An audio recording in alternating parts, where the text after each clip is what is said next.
श्वेता नाम की एक लड़की थी। उसकी उम्र थी 22 साल और कंजोर नाम के शहर में जॉब करती थी। शहर में किराए के मकान में अकेली ही रहती थी। उसके घर वाले गांव में रहा करते थे। श्वेता का रोज शहर के हाईवे वाले रोड से जॉब से घर का आना जाना रहता था। एक रात को श्वेता जॉब से देरी से आती है। रात को जब वो हाईवे वाले रोड से आ रही होती है, सुमसाम सड़क पर चलते हुए वो देखती है कि कुछ लड़के शराब पीकर गाड़ी चला रहे हैं। वो लड़के बिल्कुल नशे में होते हैं, जिसकी वजह से वो गाड़ी टेढ़ी मेढ़ी चला रहे होते हैं। हे भगवान, कितने गंदे लड़के हैं! शराब के नशे में धुत होकर गाड़ी चला रहे हैं और कितनी बुरी तरीके से गाड़ी चला रहे हैं। अगर एक्सीडेंट हो गया तो इन्हें चोट आ सकती है। फिर श्वेता देखती है कि वो लड़के नशे में गाड़ी उसी की तरफ घुमा रहे हैं। गाड़ी श्वेता की तरफ ही आ रही थी। लड़के इतने होश में नहीं थे कि वो ये देख पाते कि कोई गाड़ी के सामने है। उनका अब गाड़ी पर कंट्रोल नहीं रहता और गाड़ी श्वेता को टक्कर मार देती है। श्वेता का एक्सीडेंट हो जाता है। गाड़ी सड़क के कोने में जाकर ठुक जाती है, जिसकी वजह से उन लड़कों को भी बहुत चोट आती है। श्वेता की एक्सीडेंट में ही मौत हो जाती है। सुबह जब उस हाईवे पर पुलिस घूम रही होती है तो वो देखती है कि एक गाड़ी सड़क के कोने में ठुकी हुई है। ये देखकर पुलिस वाले आपस में बात करने लगते हैं। लगता है कि गाड़ी का एक्सीडेंट हुआ है। अंदर ये 3-4 लड़के भी बैठे हैं और गाड़ी में कुछ शराब की बोतलें भी मिली हैं। लगता है कि एक्सीडेंट शराब के नशे में धुत होने की वजह से हुआ है। हाँ, लगता तो ऐसा ही है। इस मामले की पूरी तरह से तहकीकात करेंगे। देखते हैं कि इस सड़क पर और क्या क्या सुराग मिलते हैं। वो दोनों पुलिस वाले उस सड़क पर थोड़ा और आगे जाते हैं तो उन्हें सड़क पर श्वेता की लाश पड़ी हुई मिलती है। उसका शरीर खून से पूरा लिपटा पड़ा था। ये देखो, ये लड़की की लाश। लगता है कि इसका उसी गाड़ी से एक्सीडेंट हुआ है। हाँ, मुझे भी यही लगता है। पर ये लड़की है कौन? कहाँ रहती है? नाम क्या है इसका? ये देखो, वहां सड़क के कोने में वो बैग शायद इसी लड़की की लगती है। फिर दोनों पुलिस वाले उस बैग से उस लड़की के बारे में कुछ ढूंढने लगते हैं। उनको श्वेता का आई कार्ड मिलता है, जिससे उसका नाम और घर का पता मिलता है। अच्छा, तो इस लड़की का नाम श्वेता है। फिर पुलिस वालों ने श्वेता का घर का पता नोट कर लिया। अब हमें श्वेता की मौत की खबर इनके घर वालों को देनी पड़ेगी। जब पुलिस वाले श्वेता के घर पहुंचते हैं तो मकान मालिक उनसे कहता है कि श्वेता का घर वाला कोई रहता ही नहीं है। उसके घर वाले तो गांव में रहते हैं। वो यहाँ अकेली रहती थी, जॉब करती थी, जॉब से सीधा घर आती थी। ये सुनकर कि श्वेता के घर वाले वहाँ नहीं रहते, पुलिस वाले इस मामले पर ज्यादा गौर नहीं करते। उसी रात को जहाँ श्वेता की मौत हुई थी, वहाँ एक डायन बैठी हुई थी। वो श्वेता की आत्मा थी, जो एक्सीडेंट होने के बाद शरीर से निकलकर डायन बन गई। मेरी मौत उन लड़कों की वजह से हुई, क्योंकि उन्होंने शराब पी रखी थी। मुझे रात को इस शहर में जो भी मिलेगा, मैं उसे मार दूंगी। इतना कहकर डायन रात को पूरे शहर का चक्कर लगाने लगती है। डायन अब रोज रात को आया करती और उसे जो भी शहर में रात को शराब पीता हुआ मिलता, उसे मार देती। चूंकि वो शहर था, इसलिए वहाँ ज्यादा लोग शराब पिया करते थे और उन्हें डायन मार दिया करती थी।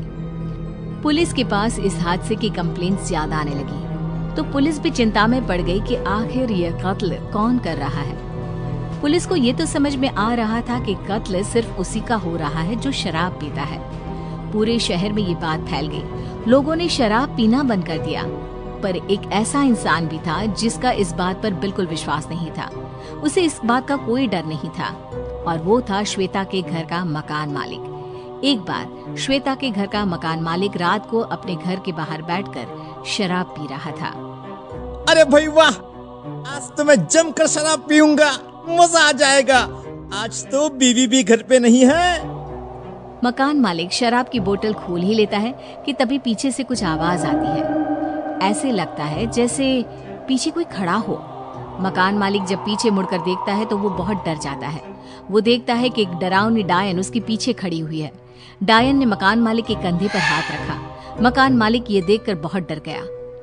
इससे पहले कि वो चिल्लाता, डायन ने उसके सर पर शराब की बोतल दे मारी और मकान मालिक मर गया। फिर डायन वहां से चली गई। सुबह पुलिस ने जब मकान मालिक की लाश देखी तो वो भी डर गए। अब ज्यादा पुलिस वाले वहां पर तैनात हो गए थे। अब तो कोई ना कोई उपाय निकालना ही पड़ेगा।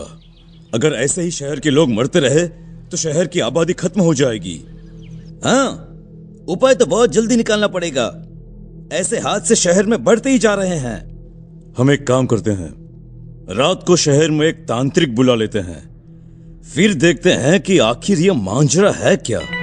वो दोनों पुलिस वाले ऐसा ही करते हैं। एक रात को शहर के सबसे बड़े तांत्रिक को बुलाकर उसे सारी बात बताते हैं और एक गली में उन्हें बिठाकर उनके सामने नकली शराब की बोतल रख देते हैं, ताकि मारने वाले को लगे कि वो आदमी शराब पी रहा है, और अगर वो उस पर हमला करे तो इन लोगों को पता चल जाएगा कि आखिर शहर में कत्ल कौन कर रहा है। तांत्रिक वहीं गली में बैठकर अपना तंत्र मंत्र का सामान अपने झोले में रखकर तैयार रहता है और अपने सामने शराब की बोतल रख देता है। वो डायन वहीं शहर की गलियों में घूम रही होती है। तभी उसकी नजर उस तांत्रिक पर पड़ती है। अरे वाह, मिल गया मुझे अपना शिकार। अब मैं इसे नहीं छोड़ूंगी, मैं इसे मार दूंगी। जो भी शहर में शराब पिएगा मैं उन सबको मार दूंगी, किसी को नहीं छोड़ूंगी। इतना कहकर डायन उस तांत्रिक को मारने उसके पास चली जाती है। डायन धीरे से उस तांत्रिक के पीछे आती है। तांत्रिक को डायन के आने की आहट सुनाई पड़ जाती है। जैसे ही डायन उसके कंधे पर हाथ रखने वाली होती है, तांत्रिक अपने झोले में से पवित्र जल निकालकर उसके ऊपर फेंक देता है। पवित्र जल पड़ते ही डायन को जलन होने लगती है और वो बहुत जोर जोर से दर्द में चिल्ला उठती है। तांत्रिक मौका देखकर जादू टोने वाली रस्सी से उस डायन को बांध लेता है और अपने सामने बिठा देता है। बता डायन, तू यहाँ क्यों आई है? क्यों शहर की गलियों में घूमती रहती है? क्यों लोगों को मारती है? बता वरना मैं तुझे भस्म कर दूंगा। बताती हूँ। मैं मरने से पहले श्वेता नाम की लड़की थी। मैं जॉब से घर हाईवे के रास्ते से आती थी। एक रात को कुछ लड़के शराब पीकर गाड़ी चला रहे थे तो उन्होंने नशे में गाड़ी से मुझे टक्कर मार दी, जिसकी वजह से मेरी मौत हो गई। मरने के बाद मैं डायन बन गई। अब मुझे शराब पीने वालों से सख्त नफरत है, इसलिए मैं रात को इन शहर की गलियों में घूमती रहती हूँ, ताकि जो कोई आदमी मुझे शराब पीता हुआ मिले मैं उसे मार दूं, ताकि वो कभी शराब के नशे में किसी और का नुकसान न कर पाए। देखो, मैं तुम्हारी तकलीफ समझ सकता हूँ। तुम इस शहर में जो बदलाव लाना चाहती हो वो अच्छी बात है, पर तुम इसे गलत तरीके से बढ़ा रही हो। मैं इस बदलाव को लाने में तुम्हारी मदद करूंगा, पर तुम्हें मुझे वादा करना होगा कि तुम इस शहर में कभी वापस नहीं आओगी। तुम ये शहर हमेशा हमेशा के लिए छोड़ के चली जाओगी। वादा करो। ये सुनकर वो डायन खुश हो जाती है और उस शहर से गायब हो जाती है। सुबह होते ही तांत्रिक पुलिस वालों को डायन की सारी बात बता देता है। पुलिस वाले भी इस समस्या को समझते हैं और सरकार से इस बात की अपील करते हैं। फिर सरकार पूरे देश में शराब को बैन कर देती है, जिसकी वजह से कोई भी शराब नहीं पीता और शहर में एक्सीडेंट के हादसे भी कम होने लगते हैं।